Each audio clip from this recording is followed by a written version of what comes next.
Good afternoon and welcome. My name is Tanya. My colleague Scott and I will be your co-hosts for today's virtual program, Conversations of Empowerment, How to Be Racist, featuring Sam Guan, the artist.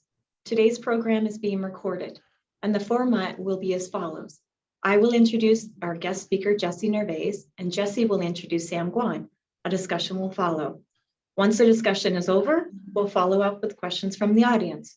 Today's program is a second and the four-part empowerment conversation series. Scott will be keeping an eye on the chat feature, which is located at the bottom of your screen. If you have any technical issues, you can post them there. The chat feature is also where you will post your questions during the program. Most technical issues can be solved by leaving the webinar and rejoining. The Leave Meeting button is located at the bottom right-hand side of your screen. You can rejoin the webinar by clicking on the Zoom link located on the library's website under today's program name. African Heritage Month at Halifax Public Libraries is made possible by the generous funding from the TD Ready Commitment. Events are being hosted all across our branches and were created by library partners, community members, and library staff. To help keep each other safe and healthy, our community came together to reimagine African Heritage Month for 2021. Thank you, TD and the TD Ready Commitment, for your continued support. I would like to take this time to just show a short video from our sponsor.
I am delighted to introduce our guest speaker, Jesse Nervais. Jesse Nervais is a life skill facilitator, community navigator, fundraising coordinator, motivational speaker, and activist currently based in Halifax, Nova Scotia. In 2021, he founded Dreadlocks and Kindness, an organization that seeks to empower others through inclusive, focused education, fundraising, mentorship, and community collaborations. Over the past decade, Jesse has worked professionally across multiple industries, including music performance, music education, tourism, food, and beverage. His recent focus has been on youth and young adult mentorship, career counseling, and supporting local charities. For the past 3 years, he has served as the youth navigator at the EDGE program with Metro Works, assisting young adults ages 18 to 26 develop themselves and grow in job readiness. He is the founder of the 2021 Stone Hearth Rainbow Bagel campaign and the upcoming 2021 Rainbow Charities Raffle and 50/50 Draw. Known for his an innovative style and passion for people and problem solving, he is an active advocate for the empowerment of others. Dreadlock and Kindness is his commitment to helping make the world a better place right here, especially for the BIPOC and the 2S2LGBTQIA community plus. Welcome, Jesse. Thank you so much. Oh, it's so exciting to be here. So many weeks spent planning and thinking behind the scenes and imagining what this empowerment series could be, what it would look like and sound like, and ideally how it could be a blessing to somebody. At this time, I'd like to open with a land acknowledgement. We are currently streaming to you from Halifax, Nova Scotia, but in truth, I'd like to begin this session by acknowledging that we are on the Mi'kmaq ancestral and ceded territory with Mi'kmaq people. This territory is covered by the treaties of peace and friendship, which the Mi'kmaq and Nauset people first signed with the British Crown in 1725.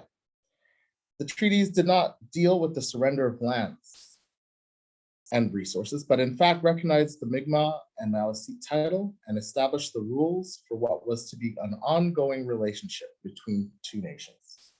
We strive for respectful partnership with all the peoples of this province as we search for collective healing and true reconciliation and honor of this beautiful land together. All right. I believe at this time, I'm going to take over control and share the screen.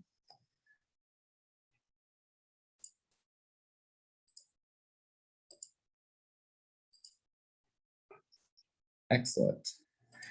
You think after all these all these months of COVID and dealing with purely virtual platforms, this process would get any smoother, but we'll make it. Thank you again, everyone who's with us today, and for those of you who are watching again in the future, we are so excited to be here with you. My name is Jesse Nervais, and as I was introduced, I am the founder of Dreadlocks and Kindness. And welcome to today's workshop on how to be racist, which I think will be how I open today's session and time together. I am so incredibly grateful for this opportunity, and I did want to take a quick second to have some thank yous. This, by the way, was the beautiful artwork of Sam Wong, the artist, and part of our landing acknowledgement. Here we have our thank yous. Special thank you to our guest speaker, the incredible Sam Wong, who I'll introduce formally here in a second. To the Halifax Central Library, to TD, Metchworks, Stonehearth, the incredible Dreadlocks and Kindness team, my amazing brother, and the Council of Chocolate Lovers. You know who you are. So, How to Be Racist was an interesting title to come across, and a bit of a funny story attached to that. You see, it's so obvious, it seems to us some days, like what racism could look like and sound like. Why would you have a talk or title that? But for those of us who are members of the Black and Indigenous community, quite often, more often than not, we get asked, I have lost count, how many times I've been asked whether or not something is racist, whether or not someone is, an incident or a joke or something that came up is racist. And in fact, I thought, well, if we just had a conversation about all the ways one could be racist, what would that look like and what would that sound like? And if you didn't want to be, just don't do anything on that list. So we will be touching a little bit on what racism looks like and sounds like in 2021. We'll be hearing from Sam Guan and her amazing story, as well as talking about tangible ways we can just be allies to the community around us at large, regardless of our race and where we come from. When I think of racism, I used to think purely of just the acts, the mean words, the incidents. I used to think of history. I now tend to think more of how it can be disrupted in the community. And so now when I think of racism, I think of allyship. And when I think of allyship, I think of privilege. Now, I know perhaps privilege is a bit of a heated term, and I'll come back to that in a second. But when I think of privilege, I think of the beach. And this is why. Let me explain. Privilege to me is exactly what is not happening to you. It does not mean you have not had struggle. It does not mean that you've received more than others. It does not mean that there is some incredible gift that you have. It just means that you are going through your own lived experience without facing or interacting with any of the barriers that others may. And this became a particularly interesting lesson for me. And so much of what has inspired the content and approach for this talk. Because I was reminded of that going to the beach. I think it was 2017, I had the opportunity to go with some friends. And I invited my friend David, who had come, his brother basically, and we were so excited. I didn't tell him we were going. We got to the beach, we're so excited. Yeah, we're all getting set up. There's a big group of us before COVID. So it was wonderful to be out there. And all of a sudden, you just heard a small voice go, did anyone bring sunscreen? And you could hear the record scratch happen because everyone sort of looked around. And at that moment, we realized that David was the only white person with us in our group of friends. And to me, that was such an aha moment because I'm like, oh, this is what it means to have a privilege, because not a single member of our group of friends at that time had ever sunburned, had ever experienced sunburn. So it wasn't on our radar to even think to pack it, to even think to bring it. And not to say that radiation doesn't affect us, but I'm never going to have to worry about blistering and peeling and anything like that. So I thought, well, I'm going to try and be a better ally to my white friends when we go to the beach. And the next time I was in Walmart, I grabbed some bug spray. I was so excited. I was so excited. And I get in the car and we're on our way. My friend is with us again. Her name is Danielle. She's lovely. Danielle, if you're in the chat, hello. And we get to the beach and she's like, oh wait, I should have stopped to grab sunscreen. I said, oh no, I have some. It's gonna be great. And I give her what I thought was sunscreen, but it was bug spray. I hadn't actually read the bottle because I wasn't planning to use it. I just saw the section of sunscreen supplies and just grabbed that. I was like, okay, this will, yeah, wasn't even taking into consideration how important it was that I read and get to know and learn before I try and help. So often at times we don't ask first, how can I support you? How can I be a blessing to you? When we see a community who we're not a part of. And so what I experienced in that day, I think can be replicated so many times. I'm reminded of a time I tried to be an ally for a friend who was celiac and couldn't eat the normal snacks at the picnic. And I said, don't worry about it. I brought everything, it'll be great. But I didn't ask him what the gluten-free snacks would taste like. And he was like, oh, this is great, but it tastes like chalk. There was a huge difference between our intent to help and the impact of how we choose to help. I had a real moment, though, when I think about what it is to be an ally and when I think about how so often the barriers which people experience can just float in the background. When in my life now, currently, I am the most invested in making sure I have sunscreen, and that is the correct sunscreen. Because I have a nephew and he's white and he is a child. And although I'm not someone who has ever burned, I make it a priority to make sure I am bringing sunscreen to look after him. There's this idea that, oh, it's not happening to me whenever anyone talks about racism or discrimination of some kind. It's long ago. It's not as big a deal as people make it. But in fact, it is a very big deal. And it shouldn't have to be a big deal happening to you to care. For me, don't wait till you're someone you love is actually burning to start to care. And if two people who love each other can have very different experiences under the sun, two people who love each other can have very different experiences. Going through a grocery store, going through a check stop with police, going through and experiencing travel at an airport or a federal holiday. During Canada Day this year, I overheard a lot of conversations with folks who couldn't seem to understand what the Indigenous community was going through and recognizing Canada Day not as a national holiday, but as a day of mourning. There was a sense that the tragedy of the residential schools was some long ago and horrible experience. Except I was in grade 3 when the last residential school in Canada was closed. And on Canada Day of 2021 this year, I kissed the forehead of a residential school child, a survivor this summer, the grandmother of the incredible artist and activist joining me today, the incredible Sam Guan. Sam Guan, welcome.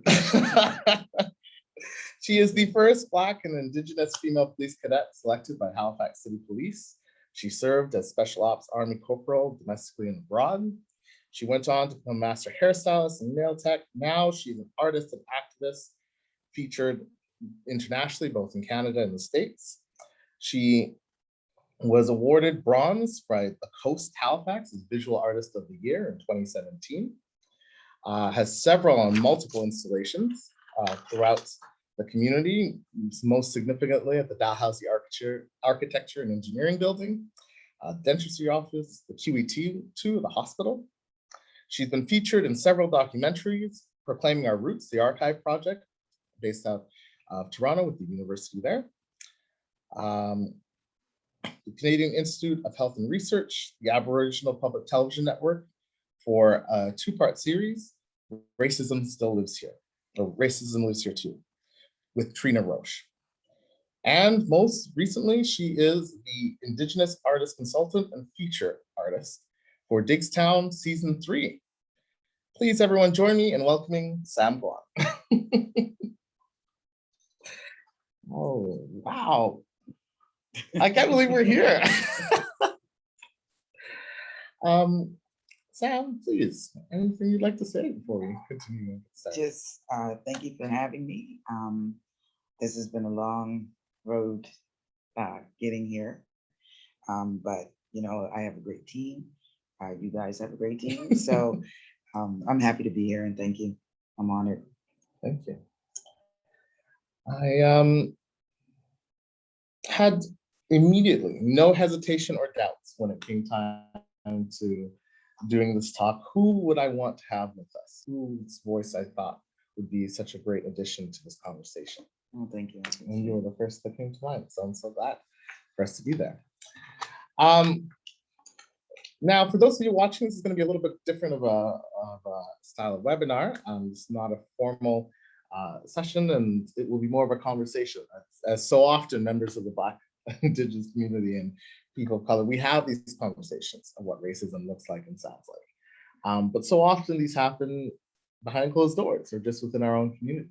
And At the kitchen table. At the kitchen table, side by side.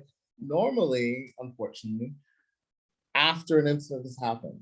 Right. And as we have grown, or if it happened to us, or now as an adult, it's happened to someone younger, helping them deal with that experience, helping them know their value despite what the world is saying. And I thought, you know, with this talk, it would be a really nice way to open up a conversation about racism without the pressure of having, you know, it can be a very, very heavy topic for some of the folks. It is heavy and it causes a lot of trauma. It leaves a lot of bad taste in one's mouth. And it can come from all different forms. Mm-hmm. I've never been one to accept any kind of bullying. So for me, when I see racism, I attack it head on for that reason. I have in my own way, kind of gotten to that.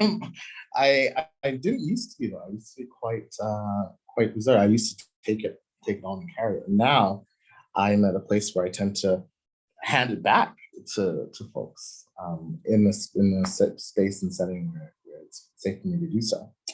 I'm jumping ahead of myself. So the thing that strikes me though is that, we say this every time. I can't believe we're having to have this conversation. Insert year. Right. Can't believe we're still talking about racism in 2021, but it's still there. The form of it changes, but the heart of it doesn't. I think that our differences, when you don't understand something or you don't know something, you're a little fearful of it. Mm-hmm. And I think that because of our differences cultural wise, people fear what they don't understand. Mm-hmm. And then it instills, well, I know this because society tells me this, or I know this because this is in the books. When you've never actually interacted with anybody from that community to really know what the community is like, you are going off of a very stereotypical version of what any community is like if you don't know yourself, Mm-hmm. in my opinion. Mm-hmm. I'm always just struck by the fact that so many folks just seem to even resist wanting to have a conversation about racism and realize what it looks like. In my preparation for this, I came across some hilarious memes as a way of just trying to articulate that. Racism, first of all, is taught, right? If you see kids playing on the playground, they normally are just excited to meet someone else who looks like that, or who doesn't, but who is willing to spend time with them. The rest comes later on. Right. And then when you have conversations or try to raise concerns about the impact of racism, you get pushback. And it's unfortunate because together we all could prosper. Well, the thing is that most people assume, and I'll say assume, that when you're talking about racism, if you're not a person of color, you have to be talking about them.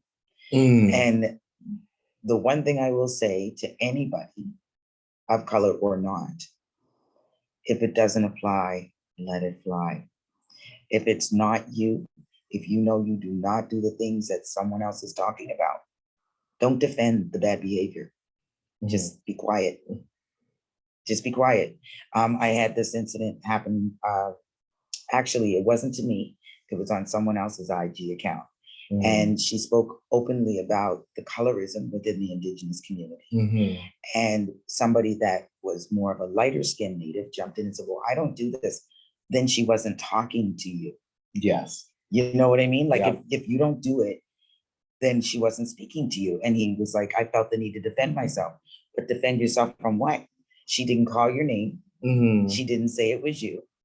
She didn't point fingers. So what are you defending yourself from if you don't do it? And I've noticed that even when you try and raise the issue, some people try to jump in and start to get defensive. And again, to your point, defense mechanism. It's not about you. Right. And see, and that's the thing. When we talk about it, we're talking about it from our experience and what we see and what we've gone through and the stories that we've spoken to each other. No one has a rebuttal to that. The answer is just be quiet, right? Listen.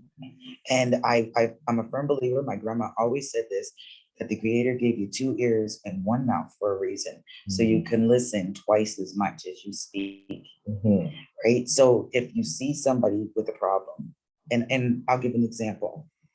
I have a thing with the Asian culture. I love the Asian culture. And I have friends from different parts of the Asian culture. I have Chinese friends, I have Japanese friends, Korean friends, Taiwanese friends, and Filipino friends. None of them are the same. No. None of them are the same. They don't look the same. They don't speak the same. They don't eat the same. But they fall under a category of Asian. So we were having a conversation and someone mentioned the Orient Express. And my Asian friend kind of peeked up and was like, the what? And they said it again. If she says being called Oriental is derogatory to someone Korean, someone Chinese, someone Japanese, that the proper term is Asian, my job is just to say, okay, and not to repeat what she asked you not to repeat. Exactly. As simple as that. There's no, well, explain to me why Oriental's wrong. You might want to know, but is it relevant? Because at the end of the day, she told you she doesn't like it. And it hurts her feelings. So just don't do it. It's just that simple. There's no explanation needed. There's no, you don't have to have a definition of what this means and what that means. And arguing, and going to Wikipedia and saying, this is what they say.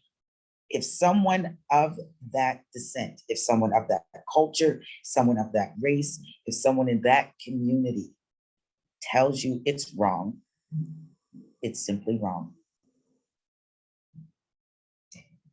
Apologize and don't do it again. Agree. Yeah. It's that simple. We can solve so many problems. So much. That simple. It's just,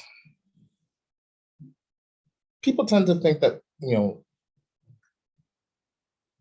there's no responsibility on our part, right? It's like someone says something and then if you were listening, then you would act, and in this case, act in accordance. But so often there's always responsibility. Yes. Whether we're Black, white, Asian, any other nationality, any other sexual orientation, any other gender, we are responsible not only for what comes out of our mouth, but how the other person receives it. Yes. Because at the end of the day, the tone of your voice can change everything. Yes. The way that you say it, the verbiage you use, yes, all of it is your responsibility. And if the other person perceives it wrong, it's also your responsibility to kind of make sure that it's on the right page before you walk away and cause a larger problem. Yes. And we need to be more considerate. In all honesty, I've traveled a lot. I've engaged with a lot of different cultures. I have a tendency to really be attracted to other cultures. I want to learn. And so one thing that has been consistent and persistent through all of it is just to allow them their platform. Just make it okay for them to be valid. Yes. Right? Like their voice is valid, their culture is valid, and everything else that goes with that. And so what most people should really understand when it comes to people, we share more similarities than we do differences. And it's our differences that make us beautiful.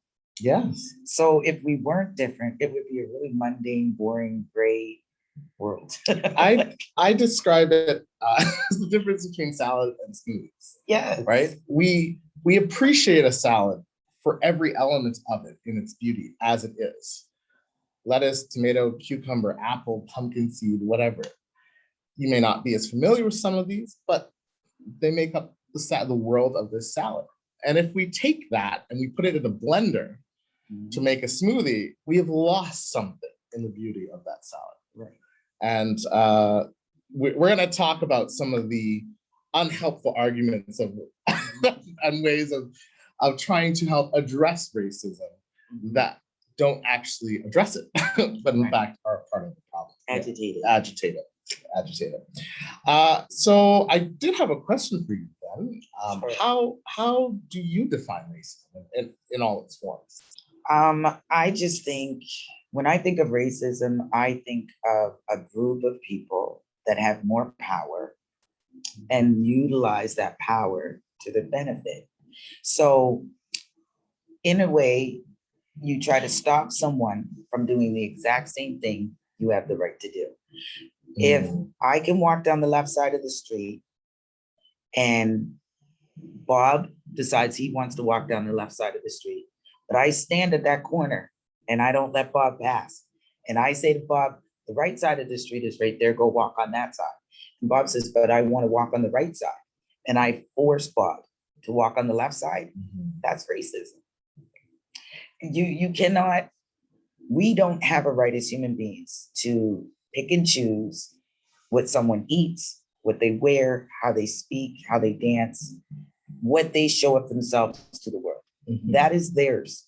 They own it, they wear it, they eat it and breathe it. That is theirs. It's not my business. As long as it's not harming somebody, as long as it's not, and to me, it's children and animals. As long as it's not harming children and animals, everybody involved is consenting adults, then that's what it is. You cannot make your thought process someone else's thought process. I cannot force my experiences Mhm. on you. I can speak about them.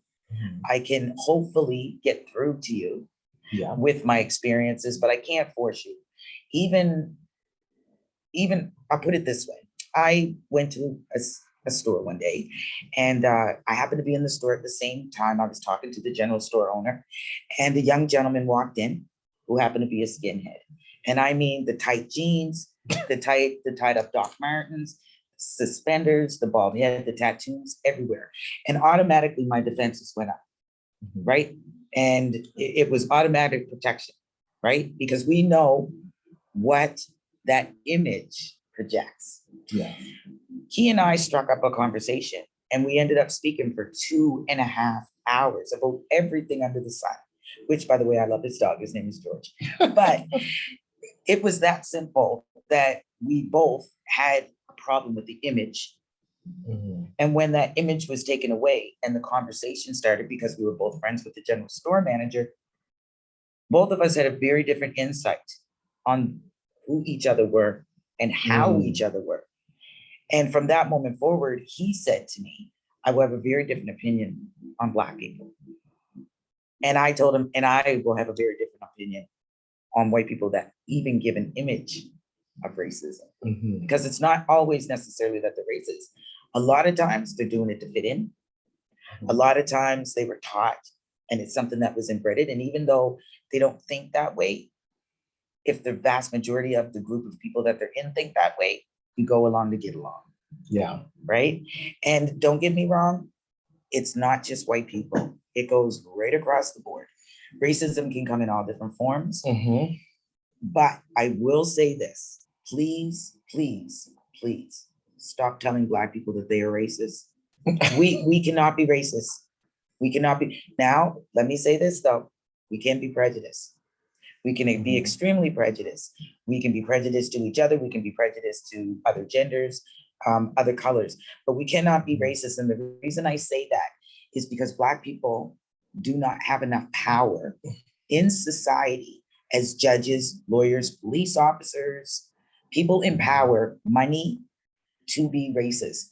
Racist means you can suppress somebody, oppress somebody, hold someone down that doesn't want to Yeah. be held down, no matter how strong they are physically, mentally, emotionally. We're looking at it. We're some of the strongest, resilient people there are in the world, and we're still dealing with it. Yeah. So it's not about that. It's about power. And I understand today, the average person will say, I didn't own slaves, my grandmother didn't own slaves, my parents.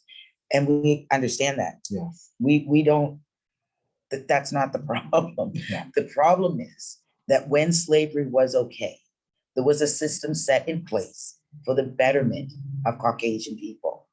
And that system is still in place, Yes. which means Caucasian people get to thrive off of a system that was set up during a time to oppress another Mhm. group of people.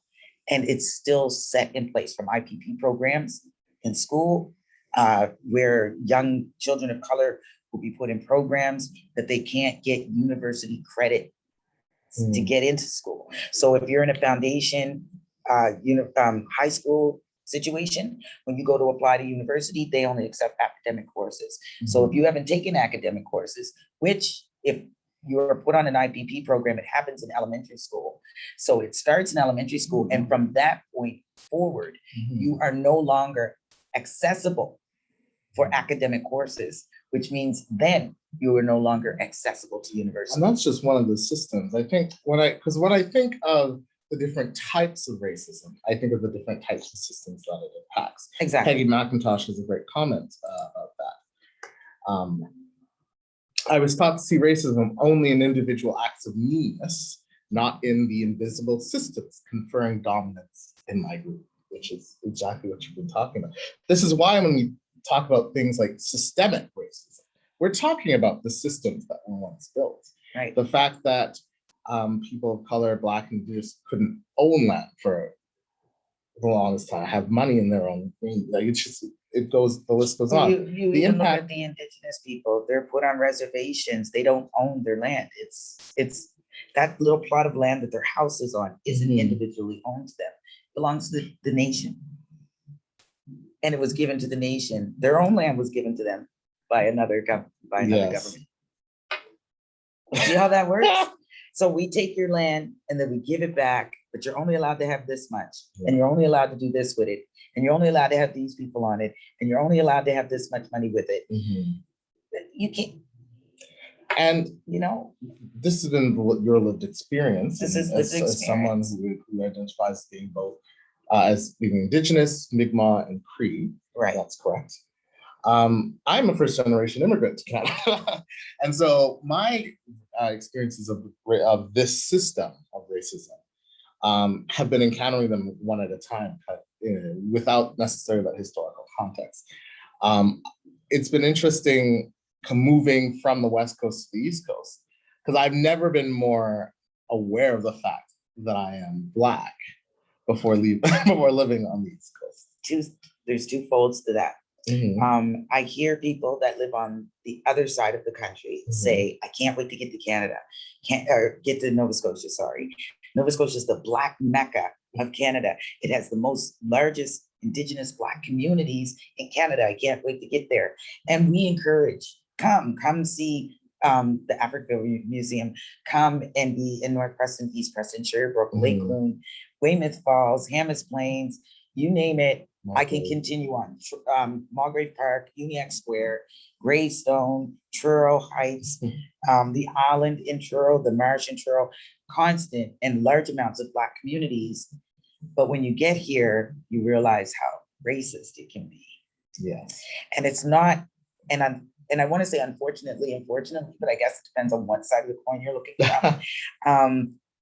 Our racism isn't, when we think of racism, people think of South. The down south, they think of burning crosses and people dragging people out of the house and things like that. They don't think of the handshake, and then when you walk out the door, your resume is ripped up. They don't think of the 50 apartments that you went to look at and you can't rent from anybody. Yeah. They don't think of the fact that you get charged more for a vehicle if you walk on a lot than the average person, or you don't get the same deals, or the fact that people feel that they can speak to you any kind of way. Yes. Right. And I've had that question why you're in a space for any reason. Yes. Yeah. You know, or pick at, like, the kind of, like, you're the only person of color working, so they'll come at you to pick when there's 15 other people that they could go ask the same questions of. And they do it deliberately and maliciously and facetiously. And the thing is that we know. Yes, we can always tell. We know. And then if we smile and take it, then it will continue. If we bite back, then we're aggressive. Yeah. I'm aggressive all the time. I'm just putting that out there because I have to say that and I don't mean that in a bad way, but if I see something wrong, for example, if I seen someone going across the street in a wheelchair and they were struggling and people are walking by them and not paying attention, you better believe I'm going to go help that person in a wheelchair. So if I see a person of color struggling in a situation of being bullied, you better believe that I'm going to be the same person and go help that person across the street. Yes. Right. So that's what I mean about always being the one, because we need to speak up. If it's pushed under the table, if it's put under the rug, if we pretend that it doesn't exist, it continues. It continues. And that's why, and this is why it continues, you know. It's taught and then it has to be unlearned. And it's just the cycle constantly. When we talk about the different types of racism, you know, we talked about the self and the community, but we have it in, you know, environmental racism, systemic racism, education. You've already mentioned. We see it within loans, grants. some of which, we're drifting almost even just to the second layer of just microaggressions in and of itself, Right. which we will talk about here in a second. But again, the idea that these systems that are in place without, physical, barriers there, we're meant to prioritize one community of people over the other. Right. And so now we are tearing at them to bring them back. And a lot of folks will say, I don't see color. Oh, yes, you do. Yes, you do. And you do. I see color. I'm an artist, so I have to see color. Mhm. I see secondary, tertiary, I see color. And there's a beauty in that. Like, don't tell me that you don't see my brown skin. Yes. Don't tell me that you don't see my curly hair. I love my brown skin and I love my curly hair, Mhm. and my high cheekbones and my almond shaped eyes. So don't say you don't see color, because when people say that, it makes one feel like you're not being seen. Well, you're dismissing an aspect of that person's humanity to make yourself feel more comfortable. And I'm going to transition us, Tanya, if I may, into a little bit more detail of how racism manifests. And I do this intentionally so that I want folks to be more aware of it, beyond just what they might have thought. I think you've introduced quite a few different layers for folks to think about. But racist way number one to me is just to deny and dismiss that it's a problem. Or to deflect it by bringing up other problems within the community. Yes. Anything to ignore the fact that racism actually exists. Yes. I think of different movements and concerns that have been addressed as like, but I think the most problematic one is the pervasive use of all lives matter. And I just sort of pause and I go, yes, but if that was true, we wouldn't be saying Black Lives Matter. The two is. Well, I'll be honest. And most people would be a little shocked, I guess. I will say this: all lives do matter. 150% agree with that. But if they did matter, nobody else would feel the need to tell you that they matter. Yes. So even with Black Lives Matter, I think we missed the mark a little bit with it, only because I can totally understand why someone else would have thought that it meant only Black Lives Matter. We know that it didn't mean that, but if someone didn't associate with the Black community, they wouldn't understand the thought process. I think that we could have done Black Lives Matter and then the number 2. And that would have offset so much controversy. But then they would have found something else to be controversial about. So, and I find with for me the simplest way when I think of the all lives matter, Black Lives Matter, I'm just talking about the phrases, not the movement. I think of the analogy of sitting down to dinner with a group of people, and you're hungry. The food comes in, everyone was given something, but one person was left out. And that person says, hey, I'm hungry too. And then someone else at the table says, we're all hungry. Exactly. It's like, well, yes, we're all hungry, but I didn't get my plate. I didn't get my plate. So now I'm angry. And then you're hangry, yes, which my siblings watching this will probably laugh a great deal, because I'm the founder of Dreadlocks and Kindness, and I strive to be kind as much as possible. Unless you're hungry. But I get hungry just like everyone else. But I do strive to be kind more days than not, and to be a blessing more days than not. When I think of all of the 5 ways we'll just quickly go through, I was a little amused at how easy it was to simply go, oh yeah, these are all the different ways to be racist. And then I was like, I've experienced these in all these different categories. And part of the reason I was so looking forward to having this conversation with you as we go through is because I knew you had experienced some even more settings than I had. And yet we're still here. Yeah, with a smile. With a smile. With a smile.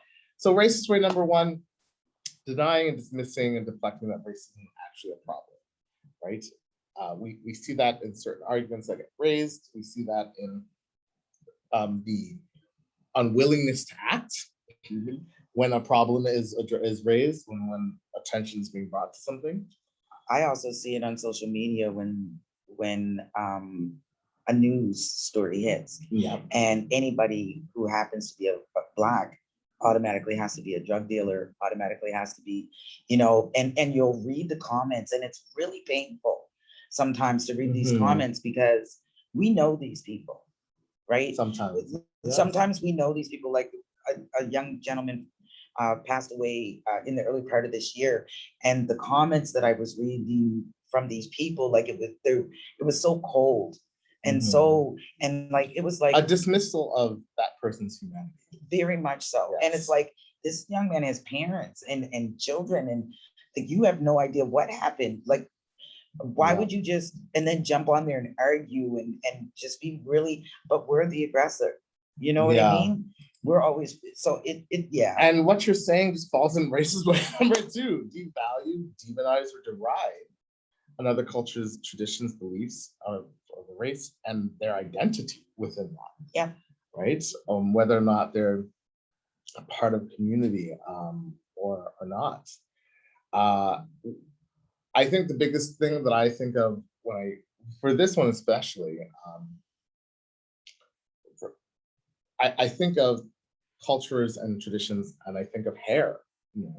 For those of you watching, it's not a trick of the Black background. I did cut my dreadlocks, and I did it for my own journey, for my own wellness. And Tanya was there. Tanya cut them, but my dreadlocks were 3 feet long at one point, and so much of our identity as Black people is in our hair.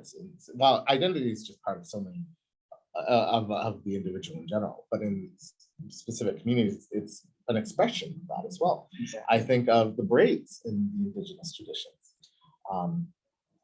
that are part of the culture and community, and yet you go through the world and you get told certain things about this. Well, here's the thing. If you walked in with your 3 feet long dreads, you would be deemed unprofessional.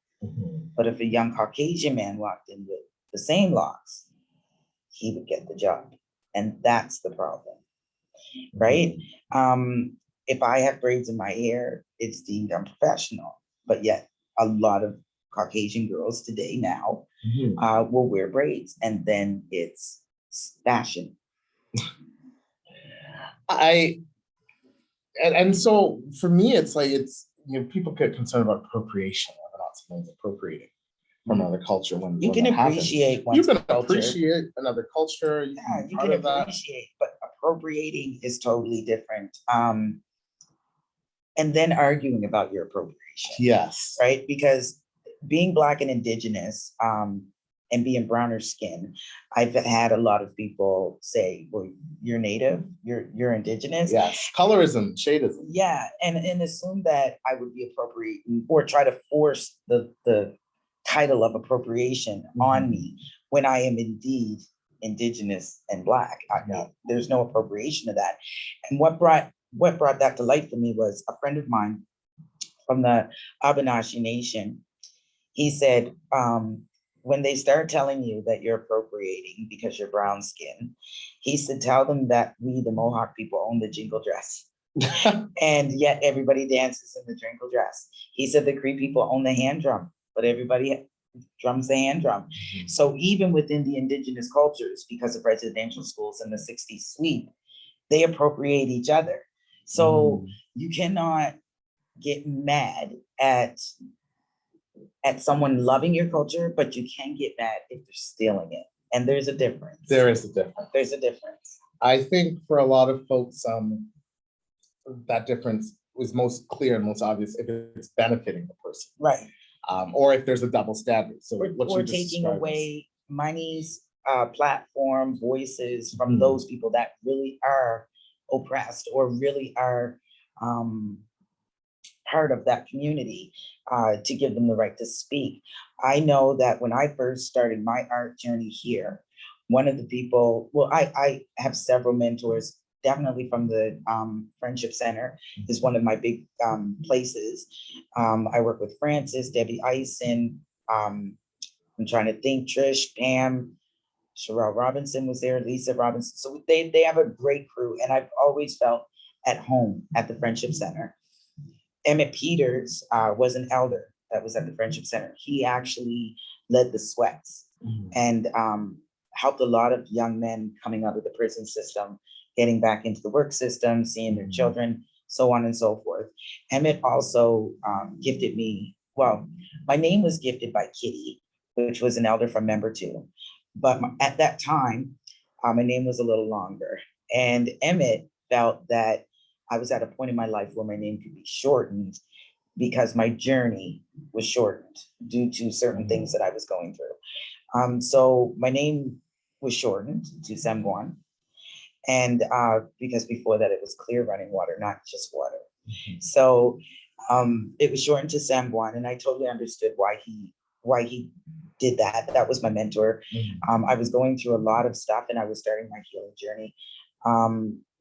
Emmett has since passed away.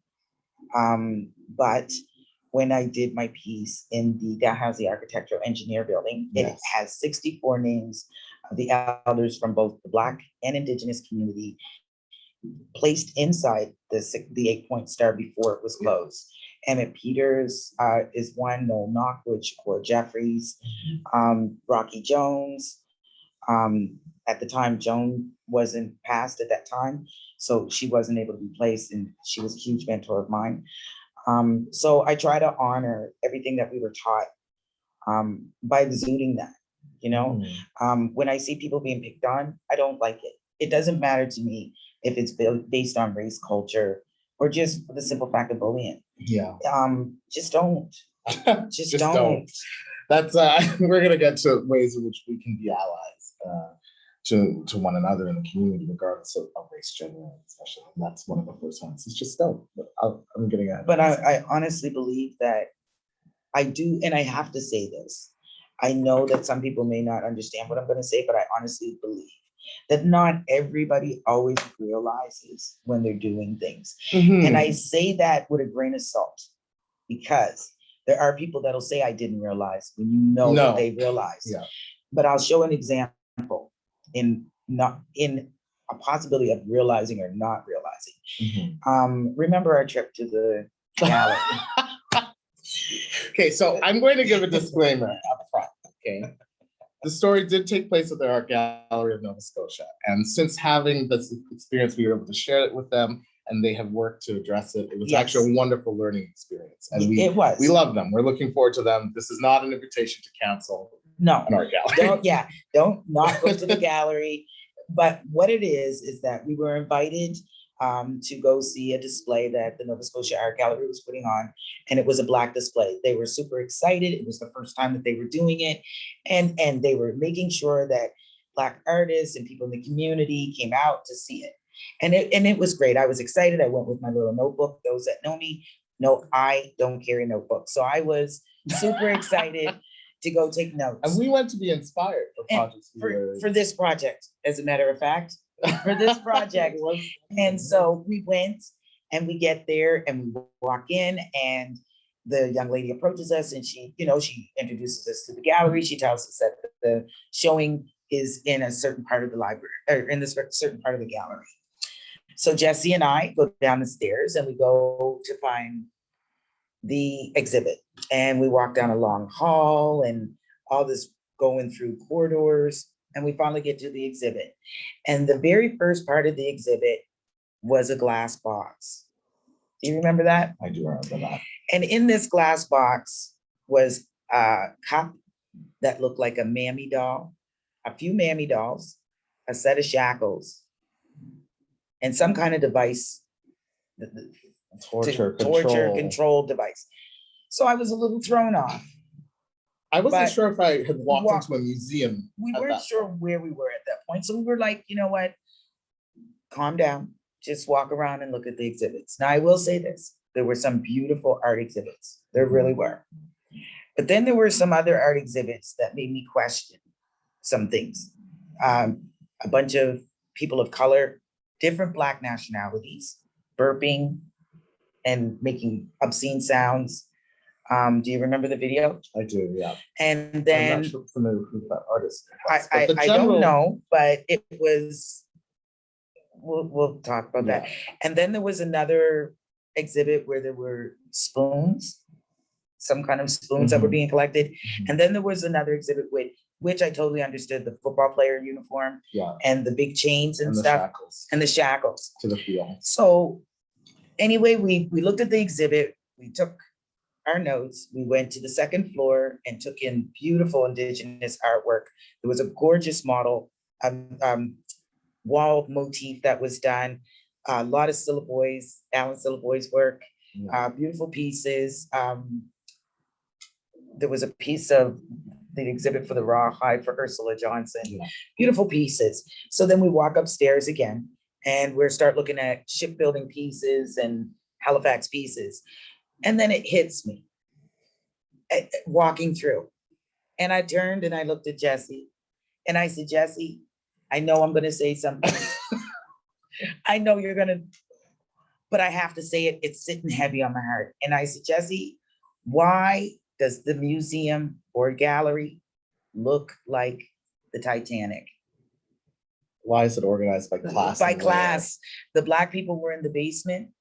The Native Indigenous people were on the second floor and colonial white art was on the third and fourth. And it just struck me as very standoutish for me. And when we get to the end, because we were there for hours, we get to the end and the young lady that introduced us coming in comes running back up and she's like, oh, you've seen all the exhibits, you know, what were your opinions? How did you feel? And I looked at her and then I looked at Jesse and I looked at her and I said, do you really want me to tell you the truth? And she says, yes, we learn from truth. We can change from truth. Yes, I want to know. And so I asked the young lady, why did the gallery get set up like the Titanic? And she kind of looked at me confused and I explained to her why. Black people on the bottom, Indigenous Native people on second floor, colonial white art on the third and fourth floor. Also, as an artist, I know local artists and there are at least 15 that I can name off the top of my head that are gallery ready. Othello, there's a young gentleman, last name Nelligan. These people are gallery, Kim Kane, I can continue, that are gallery ready, and none of them were shown. They went to Haiti, which don't get me wrong, I have no problem showing other art, but they got art from Haiti and Trinidad, Jamaica, all these other people, and never walked up the street to feature our own artists. Yeah. And I said that to her. No, I said, I'm not even talking about my art. I'll be an activist for other artists, you know, because being in the Nova Scotia Art Gallery would be an honor, but it's not really on my bucket list, so to say. Yes. Okay. But for me, what struck me about that experience going through the gallery, I was like, did someone of color have a voice just to show what this experience would be like? No. I think this thing that struck me had been, why are there shackles? The person who made these was not an artist. And we did bring that up. And we did bring that up. Because I said to her that I thought that glass case was more appropriate in the Nova Scotia Museum. Because if you said that there was a Black exhibit in the Nova Scotia Museum, as Black people, we would have prepared ourselves for that. Yes. We would have prepared ourselves for slave clothes or anything that, because for whatever reason, people keep telling us to get over slavery and then they keep ramming it down our throat.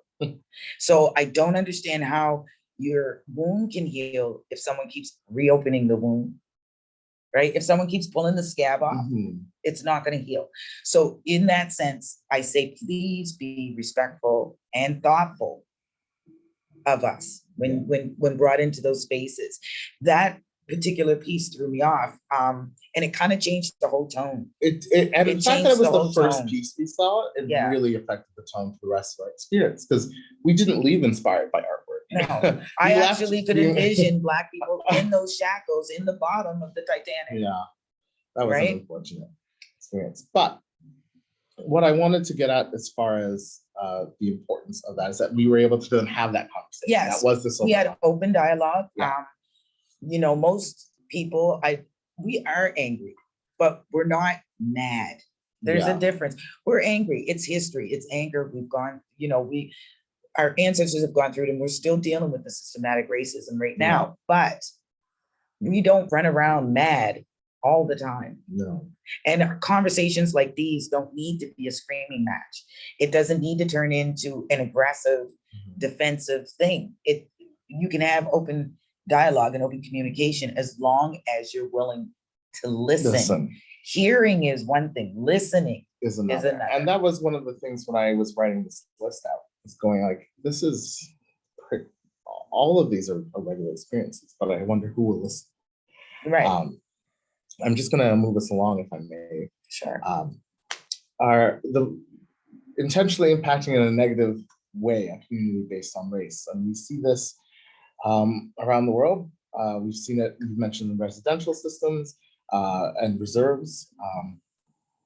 I think of the Flint water crisis. I think of Africville here in Halifax, and what strategically was just placed because that's where this majority Black community lives. Well, the dump, the hospital, the plague hospital, everything from the plague hospital ran right down into Africa until they eventually just tore it down.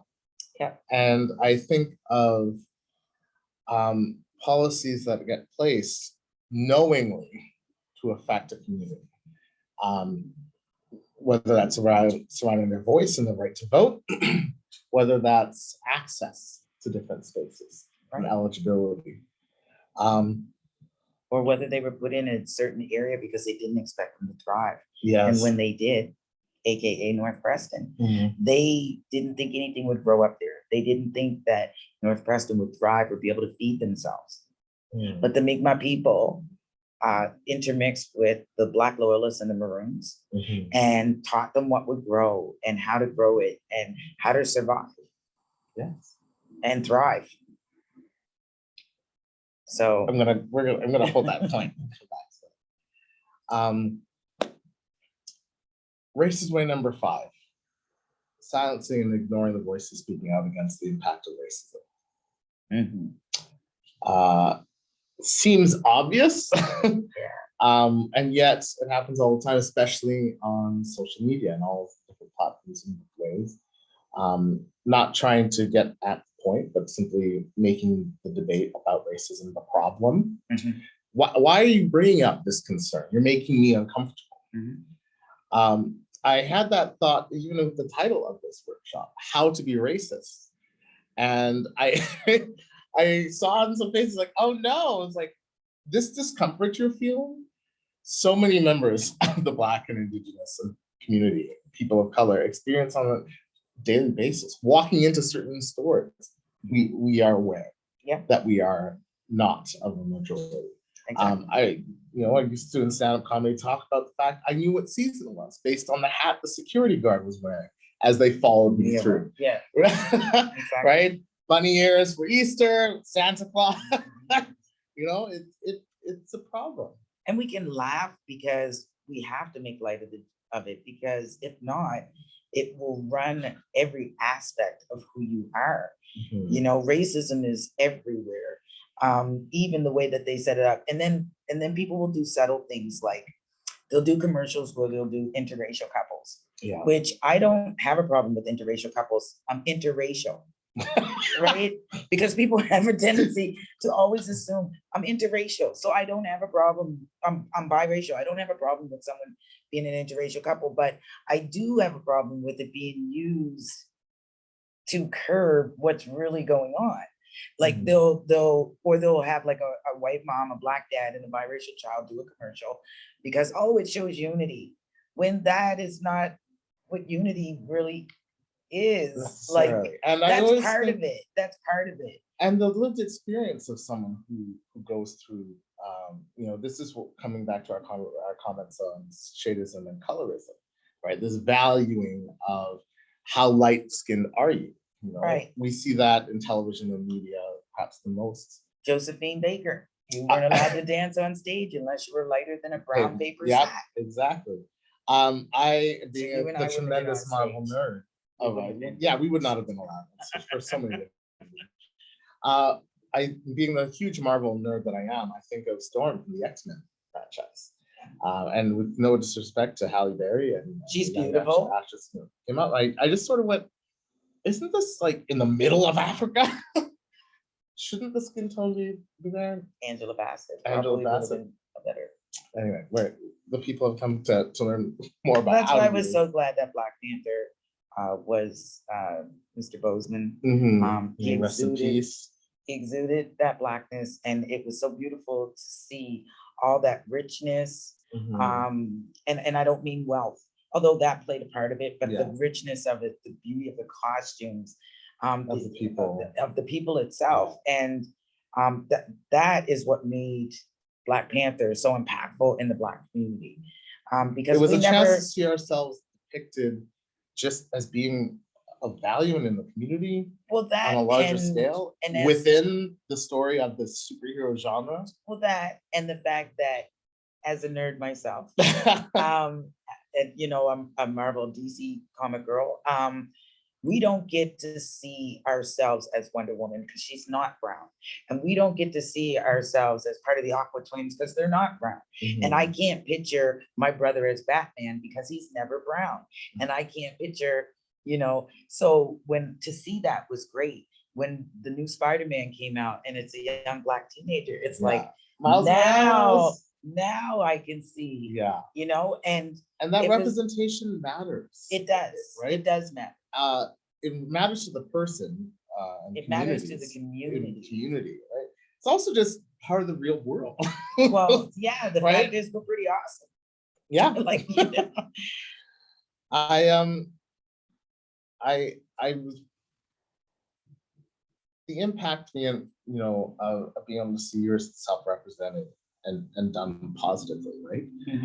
Speaks a lot to the journey, because I remember in the early days of Marvel seeing myself on screen, but only ever good enough to be the sidekick. Which is why I came up with the idea of doing Eva in Wonderland. Yes, because Alice in Wonderland was my favorite movie as a child, one of my favorite. But I could never picture myself, even though I could understand Alice's journey. I never physically saw myself in Alice's place. Yes. And the reason being is because it was so based around her heritage and the British, you know, the way that it was set up. So I couldn't infuse myself in there and play the part mentally. So what I did was I came up with my version. And I'm so excited to be a part of that project. We'll perhaps circle back to that, but he's the lead writer. Anyway. He's the lead writer on said project. Eva in Wonderland is going to be quite a bit of fun, I think. I think so too. Our next project. I'm going to circle us back though to other forms of racism. We talked, of course, about the silencing of voices, dismissing it when they raise concerns, even if the concern is as simple as there are no people of color in this worldview created in this community. It's like, should it, you know, replicate? And it's nice to see that progress. You know, you want to celebrate it when it does happen. But I think the biggest way people can be racist and problematic within that is just remaining silent in the presence of it. Right. Because silence informs to the person doing it participation. Yes. Right. So if you're not saying anything against me, then that means you're for me.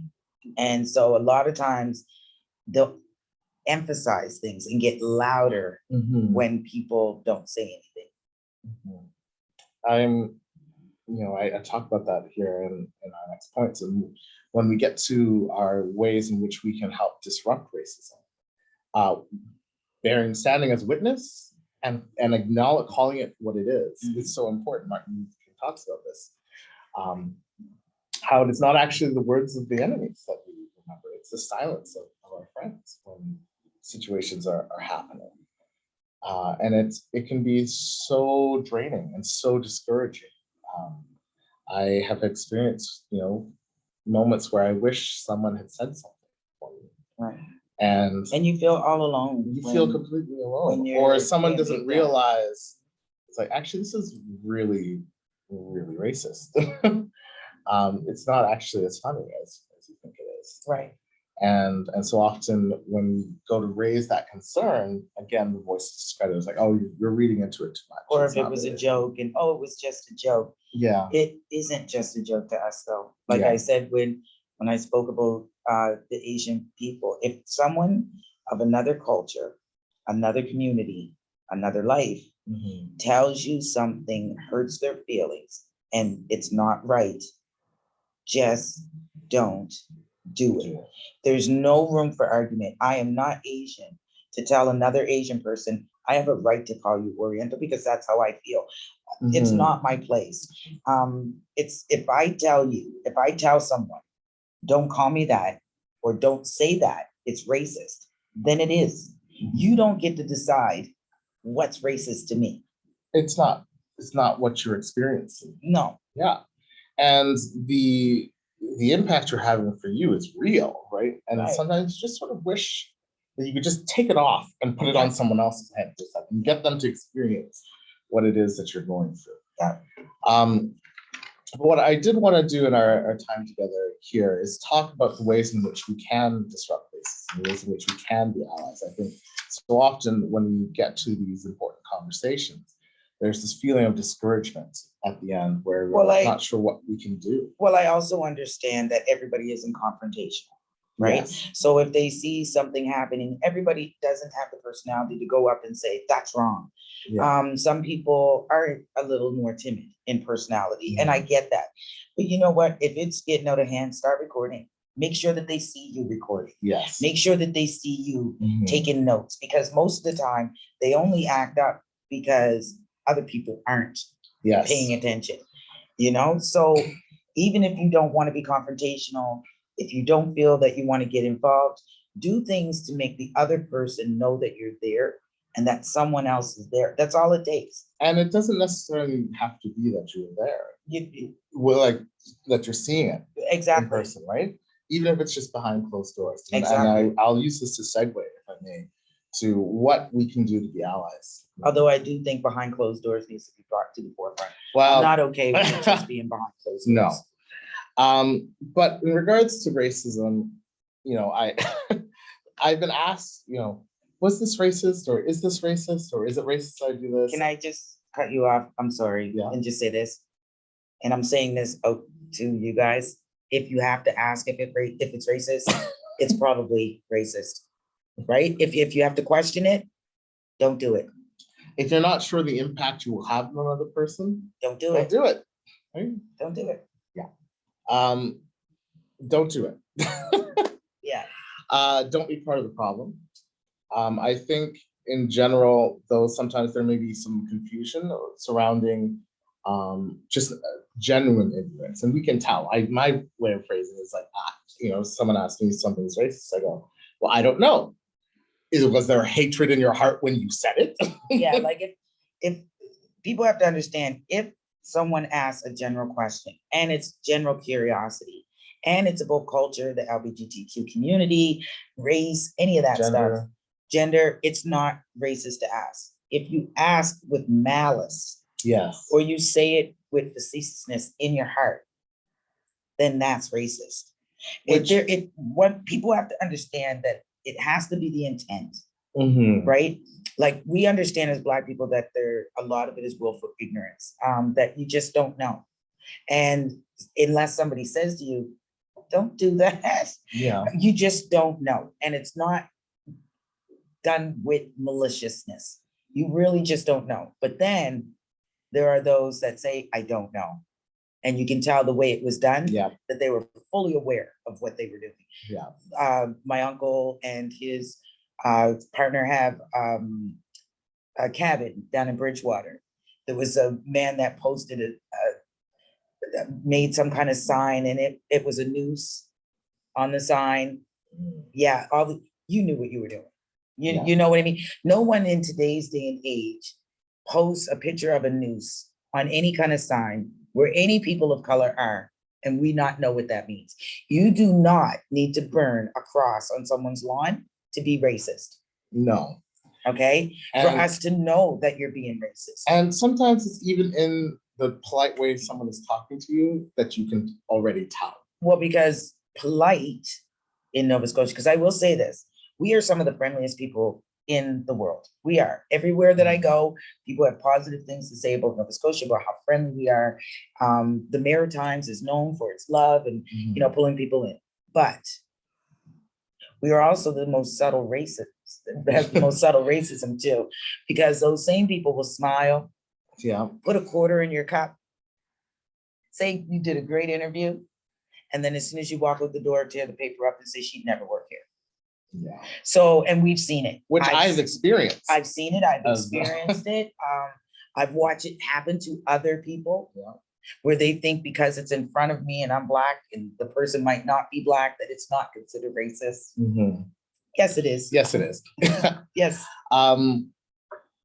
Ways in which we can help disrupt racism. So don't do it. Don't be part of the problem.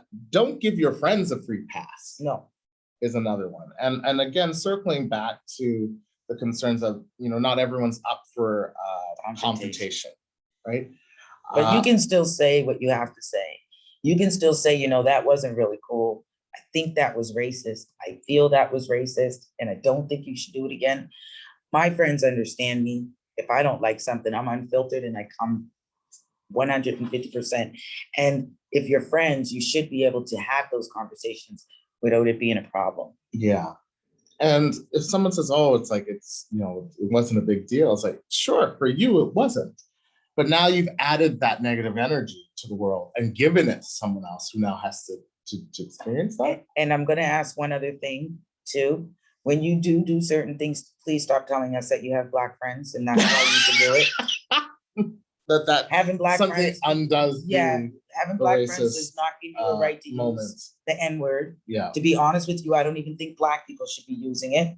It's a derogatory word and I don't think it's nice. So I don't like it in our music. I don't think that it helps our community that way. So please don't help that along by using it as well. And even if it's done because it's in a song, I don't mean you using it in, you know, even singing it in a, just don't. I know it, you know, the reclaiming of that word has been part of the healing process for different communities. I understand that. But I do find it sometimes just distracts, and so anyway, it does. From my experience, it's not something that generally is part of my. It's not it's not allowed in my home. I use it as a cuss word. My children were raised with it as a cuss word. Ways in which people can continue to be allies. If you're, this next one's really important. If you're in a position of leadership, you have a responsibility to lead and set a zero tolerance policy, not only for racism, but discrimination, harassment, bullying. Doesn't matter what scale or size that is. Doesn't matter if you're just on a football team or a coach. It doesn't matter if you are a supervisor, manager, parent, restaurant. Make sure your people feel safe. Make sure your people feel safe. You know, we as individuals teach people how to treat us by where we set our boundaries. And there are so many settings in which we expect that to be covered for us, right? And yet sometimes we enter into a workplace, for example. You know, this happened years ago, and you know, the actual incidents of racism was then dismissed by the supervisor. Their solution was, well, we'll just get you another server, right? And I just remember thinking, at the time, I found it very. I was just trying to find the humor in it. I had been called the colored person, and I remember thinking, we haven't been colored since the 60s. But I was more concerned by the precedent that was being set by not calling out and acknowledging this racist behavior, but simply passing it off to someone else. That happens a lot. Which happens a lot. And the idea is, oh, well, we don't want a confrontation. It's like, sure. But what you've now said is within this space, that's okay. We'll just give you your own little corner. And that racist behavior doesn't change, it doesn't go away. It just made it just micro-racist. made it, well, it's not even micro in my opinion. It just Yeah. made it tolerable within that setting. So it gets repeated again, again, right?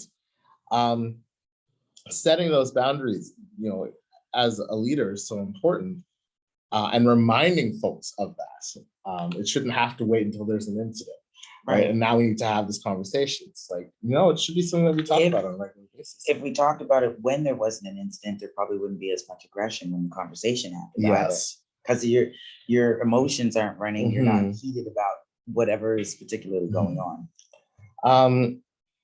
Number 4, it's never a joke. It's never funny. No. Racism. So oftentimes it's like, oh, I didn't actually mean this, it's just a joke, right? It's like, no. Explain to me how dismissing the value and humanity of another person is funny to you. Emasculating someone is not funny. Yeah. And so that's a common example of when I think of, just don't let your friends have good paths. And just say, call them out. It's not really all that funny. Yeah. But, it doesn't need to be aggressive, but just acknowledging it as opposed to just letting it go. Because again, it just gets repeated otherwise. For those in leadership, another way you can be supportive in disrupting racism is evaluating your policies and your procedures surrounding harassment and bullying and racism on a regular basis. It shouldn't be after an incident. It shouldn't just be once a year. I'm a firm believer in just setting reminders in your space, in your community, in your classroom that say, this isn't actually tolerated here. And you can't say this is a surprise. This has been a reminder for it. Asking yourself in any given space, like, does my space, is it welcoming? Does it include other communities? Would other communities feel comfortable coming into this space? What can I do to benefit? What can I do to benefit? Again, another famous quote from Martin Luther King, what are you doing for someone else? Maya Angelou repeats it again, be a blessing to somebody. And I think, in all honesty, that anybody, like, for example, if you're someone who has never been in the Muslim community or been around Muslim people, go do it. You know what I mean? They're awesome. Go do it. Listen, I can't say anything. When my little brother passed away, the Muslim community was a godsend, literally. And so, my brother was Muslim, and they did everything for me and my mom, and I'll forever be grateful, and I'll forever be an activist for the Muslim community as well, because of that incident. So incidents, whether they're good or bad, can shape us for future endeavors. So we have to really be careful when we're approaching people and when we're talking to people, the kind of taste you want to leave in their mouth. Yes. People may not remember what you said, but they always remember how you made them feel. Exactly. Yes. Exactly. Yeah. Other ways to support and disrupt racism, support communities and disrupt racism, I should say. Stop saying you don't see color, which we already talked about earlier. See my color, please. If you see nobody else's color, please. There's an intent and an impact difference. It is. What you're saying in doing that is dismissing the value of that person. Exactly. But even if what you mean is, I don't discriminate based on race, that's then great. But then say that. Right? I worked hard on this team. Yeah. Respect spaces for other people and other communities. We see this all the time in regards to pride, in regards to spaces that are meant to be celebrated for other communities, and then they get flooded. Right. Or what about, or how come? How about we just focus on this right now? Yeah. Right. Giving credit where it's due, specifically, and so that's just good in general. But I was, in my research and kind of preparation for this, coming across the current strike. So we're in August of 2021. So for those of you watching in 2022, I'm curious how it ended, or if it's ongoing. But Black TikTok is currently going through its own strike. And so when I say Black TikTok, for those of you listening, it just means that the Black community who are actively using TikTok have decided not to post and use and create content, most notably the viral dances that trend and become replicated because they are not getting credited for it. And it's instead assigned to or featured by those with followers who are deemed more brandable and deemed as totally marketable and not the original creator. We saw this happen most recently. I think Jimmy Fallon got in a little bit of hot water for this, featuring Addison Rae, who did all these lovely viral TikTok dances, did not credit the original Black creators for most of them. Yeah. And so, to Jimmy Fallon's credit, doubled back and featured those artists, those choreographers. There's actually a few of them that were given awards for creating the Yes. dances. The one for Savage. Yes, yeah. And yet why does it have to be an afterthought of, right, why, that we credit well, this person? And what makes it sad is, and I have to say this because I'm not the first to say it, I'm probably not going to be the last. From the beginning of musical history, we have had our stuff taken and reused and sold by a more marketable person. Yeah. And there's a real push from this generation that we're not doing it. From the 1950s, Frankie Lyman and the Starlights, to Elvis Presley, to hard rock, to country western. A lot of things have been stolen from the Black community and we weren't given credit for it. And our young people today are they're not doing it. And which, don't get me wrong, thank you for the fact that you'll stand up. Thank you for the fact that you will fight for the right of our artisanship, and that is recognized. I thank the young people for that. I thank them for their strength and their courage, and the fact that they know who they are. Yes. I thank them for that. Other ways to help support, be curious, right? Even if it doesn't look like you, right? Even if it's not something you're familiar with. Don't ambush people and expect them to answer all of your questions. But I think, we assume curiosity, to be only like, oh, I've now seen this thing, can you tell me about it? But I think of even just in our day-to-day streaming, watching stuff on Netflix. It's like, if you see someone who doesn't look like you, watch the movie. Watch the movie anyway, right? Yeah, it's probably a good explore movie. the show, right? And I will say this only because when you said movie, it made me think of an incident. I was in Tatamagouche a couple weekends ago. Stop touching our hair. Just stop. Yeah. I had a lady come up and she's like, "Oh my gosh, your hair is so beautiful," which I knew that it was in positive light. But then she just took it upon herself to think that she could just reach out and touch my hair. It's my personal space. I don't want another person with hair like mine reaching out and touching my hair. When I had my dreadlocks and that would happen, someone that asked was like, well, my version of was like, well, can I touch yours? And all of a sudden they were like, oh, that's weird. I was like, it's kind of odd. It's kind of odd, yeah. Yeah. So I had my hair all out that day. It was really big and curly, like super big and super curly. And I get the curiosity, but I don't know you. Like if I knew you, it might be a little different. Yeah. But I don't know you. Yeah. This one. Like I'm gonna rein us in. Yes, can I touch your skin? Oh, weird. Put the lotion on the skin.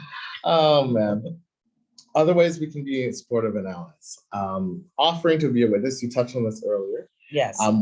Just a witness in general. It doesn't just have stay to be there. Stay there. Stay there. People act differently when they are aware that they're being watched, because now they could be held accountable. But also, when it's an incident that is a problem for the person of color, as a person that isn't of color, your word sometimes is more validated at that time. Yes. So if you stay there and you say, "Officer, I saw everything. This and this and this is what happened," they have a tendency to listen to the person of color then, because you have somebody else that's verifying what happened. Yeah. You can have 6 people of color with the same 6 stories. You can have 1 Caucasian person and they'll listen to the 6. They won't listen to them before they, and it's right or wrong. You know what I mean? We're talking realism here. We're not talking about right or wrong. It is what it is. And we are fully aware of this. You know what I mean? Like I could be somewhere going through something, police officer comes, Jesse's there videotaping it. They'll get aggressive with you. But then say our friend Selena will come along and videotape it. And she's white passing and pretty, and they'll act different. Yeah. The whole environment will The change. thing that struck me with that is that you can even do it in smaller settings as well, in Yes. smaller instances, right? Yeah. I had a friend call me who was very stressed about an experience she had in the Sobeys, where she had seen this entire incident of racism and profiling take place through the fruit aisle, and wasn't sure what to do. And so she called me and I said, well, in this case, one of the things you could do is let the person know, hey, I saw the whole thing. And if you want to I got it on raise a video. complaint, Yeah, I you had don't to- even have to say a word. Just Yeah. silently. even stand to just the sharing your side. contact information, Yep. even after the fact, say, hey, if this comes up again, reach out to me. It also makes the other person's not second guess their actions, because a lot of times we know we're not wrong, but somebody else will go on so bad, you actually start to believe we did something wrong. Yeah. Other ways to support the community. Black History Month is more than just a month. I'm so happy to be having this important conversation, even though it's August. Taking that time to just continue to learn, and if you have the platform and ability to share and celebrate the contributions from the BIPOC community around the world, it's important. And we have a few projects coming down the pipeline for that. We do. For the parents in the room, I just think there's an important opportunity in regards to what kids see in film, especially, and just sharing and saying that, the hero doesn't always have to look one shade, or the villain isn't always going to be this darker shade. And I will say this as a parent, your children know more than you think. They are exposed at school. Some other parents, like you might not be a parent that exposes their children to a lot, but other parents do. So they get exposed outside of your cares a lot. And children are very observant. Yes. So if a young child of color can be subjected to racism, a young Caucasian child can be taught not to be racist. A young, and I gotta again say, not all Caucasian children would be racist. And it's not only Caucasian people that are. I just want to reiterate that. But what we are saying is, because of the way the system is right now, the way society is, you can teach children to be, my grandson loves all. His godfather is Caucasian. He, our family is very diverse, very mixed, that, very mixed, everybody's there. And that's important. That's important for children to see. Yeah. That's important for children to understand that everybody is equal. Everybody, I actually know a couple that is a gay male couple that have adopted children that are not of their race. They're Caucasian male. And normally I would question that, just because, people would say, well, how could they teach someone culture? But these men love these kids so much so that they've taken courses to speak their languages, and they've taken classes to learn their culture, so that they can enrichly put this culture onto their children, which I think is a beautiful thing. Yeah. Because putting in the work to take care of. Because if you do adopt a child of another culture, you don't assimilate them to yours. Yeah. You're a parent now. You change to match their energy. You don't make them assimilate to yours. And we have to and that's the same right across the board. So if you're teaching a class, if you're out and you have, like Jesse said, you're teaching, you're a coach of some sort, you're a leader you don't make your students assimilate to you. You conform to them as a parent too, because that's the role that you're put in as a leader. Almost like a parental guide or a mentor. You are supposed to work with the person you're working with and what makes them comfortable. They're not supposed to work with you. You're teaching them. Yes, right? And not to say that they don't need to grow and learn, That's right? But then don't just dismiss their heritage. Well, yeah, you can't. The value that they. Well, anybody's value in knowledge. I'm a mentor for Black Women in Excellence, and one of my mentees, she has a work schedule. She's off at say 5:30. I can't say, well, I'm off at 4. You have to meet me at 4:30 because that's the only time I'm meeting you. She's off at 5:30. It's up to me to kind of work too, and meet her at say 6 or 5:45. Yeah, prime example. I think so. I think the final kind of way I wanted to end this is, disrupting racism. It's in the small things. It doesn't require the huge mobs in the streets. In fact, sometimes sometimes the rah-rah racism or the rah-rah activism isn't always the way to go. Martin Luther King talks about how it is simply the language of a voice that's not being heard. Yeah. And it's important that we take a moment to be like, wow. I was that activist. I was that in the streets, boots on the ground. Mm-hmm. We delivered 5,000 gallons of water to Flint, Michigan. We were in, Ferguson. So I was that one. For years, I was involved with the Black Panther Party, and I was that one. And it still didn't have the impact that I wanted it to have. And then my art started, and I'm still an activist. I'm just pretty with it, I guess. It's just and more points get across. And I think people, for me, with Dreadlocks and Kindness, and using comedy and safe spaces to do that, whether that's through fun initiatives like the Rainbow Bagel campaign, or memes, in the course of my talks, even just in my own day job when I'm working with youth, trying to get a point across that, how you impact the lives of other people matters. And speaking of that, just so you know, I almost forgot. So before we forget, today is a special day for me for several reasons. One, because I get to do this with Jess, and I've been telling him for the last 2 years that this is where he was going to be, and he didn't believe me.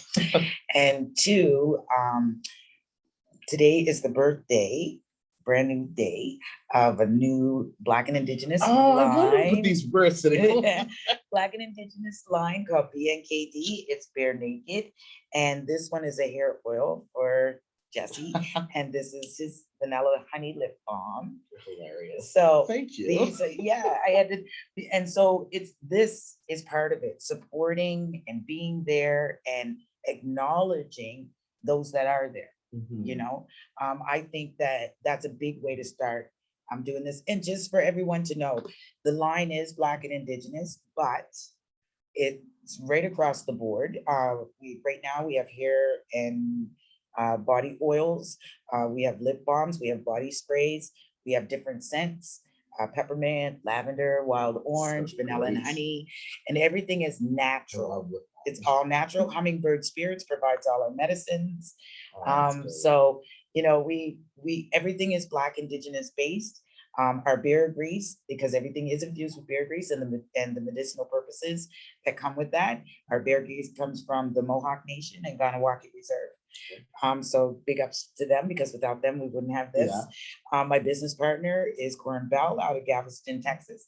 Hey, Corin, happy birthday. This is part of why we're doing it. And our Canadian business partner is Vicky Lopez, and she does our Skin Magic, which gets rid of scarring, eczema, psoriasis, and all those little skin ailments that one may have.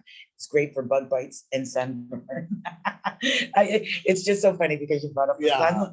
Well, so it's about supporting and being there for each other and just listening, I think, and doing it with an open heart, being totally unfiltered and just saying, this is the raw me, and I want to love the raw you.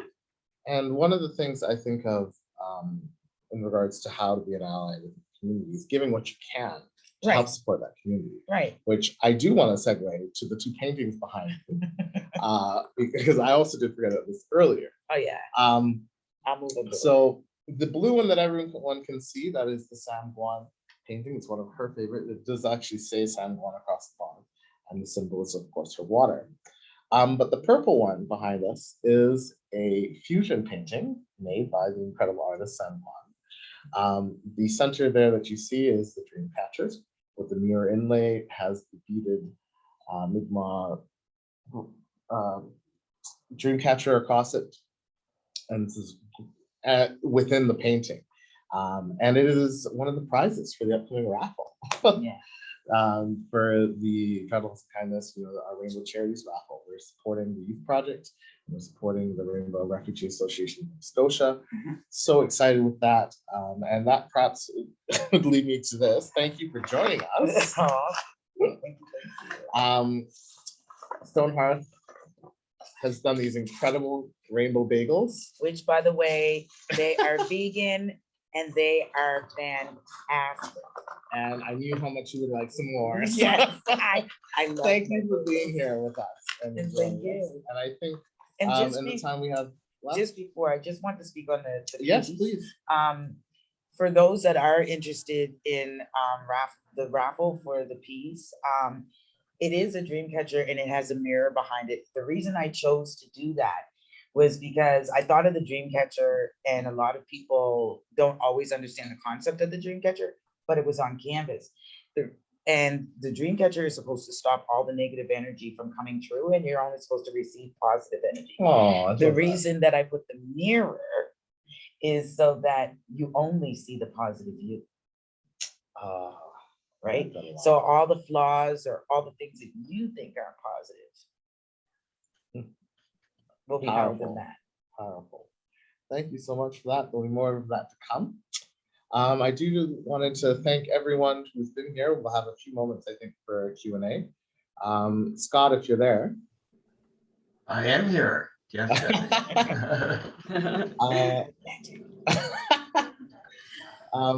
We're coming towards our 2:15 slot, but if there is anyone who's been listening and watching us, thank you for being here. If you have any questions, I believe Scott was going to take the lead there. Yes, that's right. There is a question that has popped in already. One of our viewers said, I joined a few minutes late and joined right when you said Black people can't be racist, and insinuating that if a Black person hated someone based on their skin color was just prejudice. Could you please elaborate on this and why you changed the definition of racism, or how white, Indigenous, Asian, and Middle Eastern folks are supposed to get on board with the idea that Black people have some sort of immunity to being a racist? Sorry in advance if I missed the lead up to this topic explaining this. Thanks for this awesome talk. Okay, I'll address that first. When I said Black people cannot be racist, I also reiterated that by saying, but they can be very, very, very prejudiced. Racism is based on power, and Black people don't have power to be. We can't keep you out of a job. More than likely, 9 times out of 10, we can't not accept your application for an apartment. We can't not because we don't have. We're not in those positions. So that's where the difference is, right? We don't have the power to do that. We have the power to treat you a certain way, but no power to stop you from being your best self, right? With racism, people assume it's just words or actions, but as this show has showed you, it's not just words and actions, it's an overall total. So, it's everything. I wouldn't say that the average person that you run into on a regular basis is racist. A lot of people have prejudices as well. Racism comes when it's, like I said, keeping you from a job, keeping you out based on race, keeping you from being anything, the best you, I guess is the way to put it. Schools, court systems and things like that. But Black people can be extremely prejudiced, yes. And we can be prejudiced within the Black community as well. And I would add that the larger picture, so often when you think of racism, we think it's, everyone versus like people. Yes. But it's not that at all. It can be within the dynamics within the race as well. But I do think there is a difference between being dismissive of someone's race just because they exist, but also having the power to then dictate how they can exist. Right. And let me just be clear too. Racism and prejudice are not two different things. They're two different words that do the same thing, just coming from different aspects. It's still the same hate. It's still the same negative energy. It's just the way in which the dynamics of it all.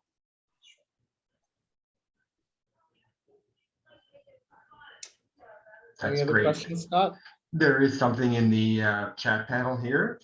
And the person has said, I have to head out, but thank you so much, Sam Guan and Jesse, for sharing your experiences and knowledge. Hualalen.